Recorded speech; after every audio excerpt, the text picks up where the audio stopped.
Good morning students, myself Hem Singh Shekhawat, assistant professor government law college Nagaur. मैं अपने YouTube channel पर आपका स्वागत करता हूं। अभी तक यदि आपने मेरे चैनल को सब्सक्राइब नहीं किया है तो चैनल को प्लीज़ सब्सक्राइब कीजिए, जिससे कि मैं जिस भी सब्जेक्ट का टॉपिक अपने चैनल पर अपलोड करूं वो आपको सहजता से उपलब्ध हो सके। आज हम सिविल प्रोसीजर कोड 1908, जिसे हिंदी में सिविल प्रक्रिया संहिता या दीवानी प्रक्रिया संहिता 1908 के नाम से जानते हैं, उसके बारे में जनरल इंट्रोडक्शन देखेंगे। और जो सिविल प्रक्रिया संहिता 1908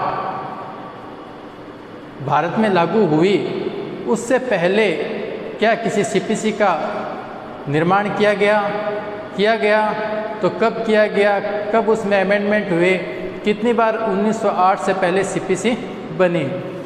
ये जो सिविल प्रक्रिया संहिता 1908 है, एट प्रेजेंट हम जो देखते हैं सीपीसी वो 1908 ही है, परंतु उससे पहले हम उसका हिस्टोरिकल बैकग्राउंड यानी इससे पहले सीपीसी कब कब बनी ये इसलिए देख रहे हैं क्योंकि आरजेएस मेंस के अंदर एक बार ये क्वेश्चन पूछा गया था कि 1908 सीपीसी से पहले कब कब सीपीसी बनी और कब कब उसमें अमेंडमेंट हुए। तो हम जब सीपीसी 1908 देखते हैं तो हम इससे आगे का ही पार्ट देखते हैं, उसके हिस्टोरिकल बैकग्राउंड की तरफ ध्यान नहीं देते हैं। और कई बार हमारी ये छोटी सी चूक हमें कंपटीशन की रेस से बाहर कर सकती है।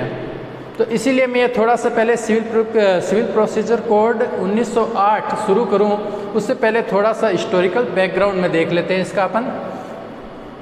तो जो 1859 था, उससे पहले भारत में जो प्रेसिडेंस नगर थे वहाँ पर तो अंग्रेजी विधि लागू होती थी, जबकि जो मुफस्सिल क्षेत्र थे वहाँ पर लोकल लॉ लागू होते थे। यानी एक ही क्षेत्र के अंदर न्यायालय में सिविल मैटर को प्रोसीजर करने के लिए कोई एक रूपता नहीं थी, अलग अलग न्यायालय अलग अलग प्रोसीजर को फॉलो करते थे। तो इस जटिलता को दूर करने के लिए, इस कठिनाई को दूर करने के लिए सर्वप्रथम जो सर चार्ल्स वुड थे, उन्होंने सेकेंड लॉ कमीशन को ये निर्देश दिया कि पूरे भारत के लिए एक समान सिविल प्रक्रिया संहिता का क्यों न निर्माण किया जाए। तो जो सेकेंड लॉ कमीशन था उसने सर्वप्रथम 1859 के अंदर सिविल प्रोसीजर कोड से प्रक्रिया संबंधी एक प्रारूप तैयार किया और सबसे पहले 1859 में सिविल प्रोसीजर कोड इंडिया के अंदर अप्लाई हुआ। परंतु इस सीपीसी में 1859 की ये जो सीपीसी बनी, इसमें भी काफ़ी कमी रह गई। जो मेन कमी थी वो ये थी कि ये जो सिविल प्रोसीजर कोड 1859 है, ये प्रेसिडेंसी नगर के जो सुप्रीम कोर्ट और जो स्मॉल कॉजेज कोर्ट थे वहाँ पर ये एप्लीकेबल नहीं थी, लागू नहीं थी। तो इस कठिनाई को दूर करने के लिए उसके बाद में 1877 के अंदर सीपीसी 1859 को निरस्त करके 1877 में नई सीपीसी तैयार की गई। परंतु इस सीपीसी में भी काफ़ी कमी रह गई, तो 1882 में फिर वापस सीपीसी बनी और 1877 की सीपीसी को निरस्त कर दिया गया। तो फाइनली फिर 1908 में विधायिका के द्वारा सिविल प्रोसीजर कोड को अधिनियमित किया गया, यानी 1908 के अंदर सिविल प्रोसीजर कोड को फिर वापस तैयार करके अधिनियमित किया गया। तो इससे पहले 1908 से पहले 1859 में, 1877 में और 1882 में सीपीसी बनी। फाइनली जो सीपीसी बनी वो कब बनी? 1908 के अंदर। अब प्रत्येक वर्ष संसद हो या राज्य की विधायिका हो, यह बहुत से कानून बनाती है। तो 1908 के अंदर जो सिविल प्रोसीजर कोड बना वो एक्ट नंबर 5 था, यानी 5वें नंबर का जो एक्ट इस साल के अंदर 1908 में बना वो कौन सा था? सीपीसी। 21 मार्च 1908 को सिविल प्रोसीजर कोड को अधिनियमित किया गया और इसे लागू कब किया गया? 1 जनवरी 1909 से। तो यदि आपसे कभी आरजीएस प्री में पूछ लिया जाए कि जो सिविल प्रोसीजर कोड 1908 है इसको अधिनियमित कब किया गया, तो होता आएगा 21 मार्च 1908 और लागू कब किया गया, तो 1 जनवरी 1909। ये जो सिविल प्रोसीजर कोड है, सिविल प्रक्रिया संहिता 1908 है, इसमें भी समय समय पर आवश्यकता के अनुसार ज़रूरत के हिसाब से अमेंडमेंट होते रहे। जो महत्वपूर्ण संशोधन सिविल प्रोसीजर कोड 1908 में हुए वो हुए थे 1976 में, 1999 में, 2002 में और 2019 के अंदर। महत्वपूर्ण अमेंडमेंट 1976, 1999 और 2002 के अंदर सीपीसी में अमेंडमेंट हुए। ये था सिविल प्रोसीजर कोड 1908 से पहले की जानकारी। अब जो सिविल प्रोसीजर कोड 1908 बना इसके बारे में हम सामान्य जानकारी लेते हैं। इसकी रूपरेखा क्या है, इसका उद्देश्य क्या है। तो सिविल प्रक्रिया संहिता किस प्रकार की विधि है? सिविल प्रक्रिया संहिता एक प्रक्रियात्मक विधि है। अब ये प्रक्रियात्मक क्या होता है? तो हम विधियों को 2 पार्ट में डिवाइड कर सकते हैं। फर्स्ट सारूभूत विधि एंड सेकंड प्रक्रियात्मक विधि। जो सारूभूत विधि है वो पार्टीज़ को अधिकार और कर्तव्य बताती है कि पार्टीज़ के क्या अधिकार होंगे और क्या कर्तव्य होंगे।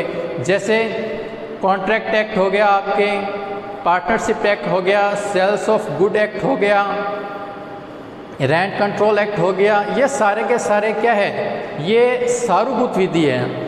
और जो अधिकार और कर्तव्य बताए गए हैं, इन अधिकारों को किस प्रकार से लागू करवाया जाएगा कोर्ट में, कोर्ट क्या प्रोसीजर अपनाया जाएगा, वो चीज़ कहलाती है प्रोसीजर लॉ। तो सीपीसी क्या है? सीपीसी एक प्रक्रियात्मक विधि है। इसी प्रकार से क्रिमिनल मैटर को विचारण के लिए सीआरपीसी क्या है? एक प्रक्रियात्मक विधि है। अब आती है इसकी रूपरेखा। सीपीसी सिविल प्रोसीजर कोड के अंदर टोटल मिला के कितने पार्ट रखे गए हैं? सिविल प्रोसीजर कोड के अंदर कुल मिलाकर 11 पार्ट रखे गए हैं। सेक्शंस कितने हैं सीपीसी के अंदर? सीपीसी के अंदर 158 सेक्शंस हैं। जो सेक्शंस है वो मूल सिद्धांत बताती है और जो ऑर्डर है वो इन सिद्धांतों के प्रवर्तन की प्रक्रिया लागू करने का तरीका बताते हैं। कैसे डिग्री का एजुकेशन होगा और भी बहुत से ऑर्डर के अंदर अलग अलग चीज़ें बताई गई है। जो हम आगे एक एक ऑर्डर को देखेंगे तो क्लियर होता जाएगा। ऑर्डर कितने रखे गए हैं सीपीसी के अंदर? 51। अपेंडिक्स A to H, इसमें अलग अलग फॉर्मेट बताए गए हैं कि किस प्रकार से बंधक का प्रारूप तैयार होगा, किस प्रकार से वाद पत्र तैयार होगा, किस प्रकार से रिटर्न स्टेटमेंट तैयार होगा। तो ये सारी चीज़ें अपेंडिक्स में रखी गई है। आपसे क्वेश्चन पूछ लिया जाए कितने पार्ट हैं? 11। सेक्शंस कितने हैं? 158। ऑर्डर कितने हैं? 51। Appendix A to H। फिर आता है कि सीपीसी समवर्ती सूची का विषय है। समवर्ती सूची का विषय मीन्स हमने कॉन्स्टिट्यूशन के अंदर देखा कि जो संविधान की 7वीं अनुसूची है उसमें कुछ सूचियों को बांटा गया है। जैसे संघ सूची, राज्य सूची, समवर्ती सूची। जो संघ सूची है वो राष्ट्रीय महत्व के विषय होते हैं जिन पर कानून कौन बना सकता है? सेंटर, केंद्र। जैसे देश की रक्षा, विदेशी संबंध हो गए, हमारे संचार हो गया, रेल हो गई, ये सभी के सभी। जो स्थानीय महत्व के विषय उस पर स्टेट कानून बना सकता है। जैसे जेल, प्रशासन, पुलिस, न्याय व्यवस्था, साफ सफाई, स्वच्छता। फिर आता है समवर्ती सूची। ये एक ऐसा विषय है समवर्ती सूची जिस पर केंद्र और स्टेट दोनों कानून बना सकते हैं। यानी केंद्र भी कानून बना सकती है और राज्य भी कानून बना सकती है। फिर है जो हमने देखे सेक्शंस। इसमें यदि कभी अमेंडमेंट करना हो तो कौन कर सकता है? संसद, और संसद के साथ में जो स्टेट की विधानमंडल है वो इसमें अमेंडमेंट कर सकते हैं। ऑर्डर में संसद कर सकती है, विधानमंडल भी कर सकती है और हाई कोर्ट को भी ये पावर दी गई है कि वो ऑर्डर में क्या कर सकते हैं, अमेंडमेंट कर सकते हैं। तो ये सीपीसी का रूपरेखा है, कितने सेक्शंस, ऑर्डर्स, कौन अमेंडमेंट कर सकता है, क्या विषय है, ये समवर्ती सूची का है या नहीं है। फिर आता है सीपीसी का उद्देश्य क्या है। सीपीसी का उद्देश्य है सिविल न्यायालय की प्रक्रिया को समेकित और संशोधित करना।